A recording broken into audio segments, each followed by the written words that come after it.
Méditation du 23 septembre. Il n'y a de meilleur oreiller qu'une conscience tranquille, car Hérode craignait Jean, sachant qu'il était un homme juste et saint. Il le protégeait et quand il l'avait entendu, il était très perplexe. Pourtant, il l'écoutait avec plaisir. Marc 6, verset 20. Jésus s'est rendu dans sa patrie, Nazareth, mais malgré sa grande renommée, les siens ne voyaient en lui qu'un homme ordinaire. Voir Marc 6, les versets 2 et 3. Avec sarcasme, on demandait, n'est-ce pas lui le charpentier? À Nazareth, il était devenu si normal de voir Jésus qu'il n'était qu'un parmi d'autres. Aussi, Jésus s'étonna de leur incrédulité. Marc 6, verset 6. Il manquait l'occasion de voir des miracles, parce qu'il banalisait le sacré. Nazareth est le seul endroit que Jésus ait visité où il n'a pas fait de miracles notables, non pas par manque de pouvoir, mais à cause du manque de foi de ses habitants. Le maître a profité de ce temps libre pour organiser les 12 et les envoyer deux par deux prêcher. Le travail a été si efficace que les rapports sont rapidement parvenus à Hérode. Craignant que Jésus ne soit une incarnation de Jean le Baptiste, qu'il avait fait décapiter malgré sa conscience coupable, il désirait ardemment rencontrer l'homme à la renommée grandissante. Jean n'avait pas accompli les miracles de Jésus et de ses disciples, mais il était reconnu comme un grand homme,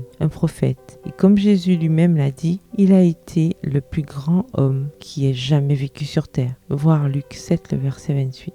Le souverain était maintenant assailli par la culpabilité et rempli de peur. Ayant entendu parler des œuvres du Christ, Hérode fut profondément troublé. Il se demandait si Dieu n'avait pas ramené Jean d'entre les morts avec mission de condamner le péché avec plus de force que jamais. Il vivait dans la crainte constante que Jean vienne venger sa mort en le condamnant, lui et sa maison. Hérode récoltait les fruits d'une vie de péché, selon ce que Dieu avait dit. Parmi ces nations, tu ne seras pas tranquille, et tu n'auras pas un lieu de repos pour la plante de tes pieds. L'Éternel rendra ton cœur agité, tes yeux languissants, ton âme souffrante. Ta vie sera comme en suspens devant toi. Tu auras peur la nuit et le jour. Tu douteras de ton existence. Tu diras le matin, si seulement c'était le soir. Et tu diras le soir, si seulement c'était le matin, à cause de la peur que tu éprouveras dans ton cœur et du spectacle que tu auras devant les yeux. Deutéronome 28, les versets 65 à 67. Le pécheur est accusé par ses propres pensées. Il n'est pas de torture plus aiguë que la piqûre de l'aiguillon d'une conscience coupable, ne laissant de repos ni jour ni nuit. Il n'y a de meilleur oreiller qu'une conscience tranquille. Bonne journée et que l'Éternel vous bénisse.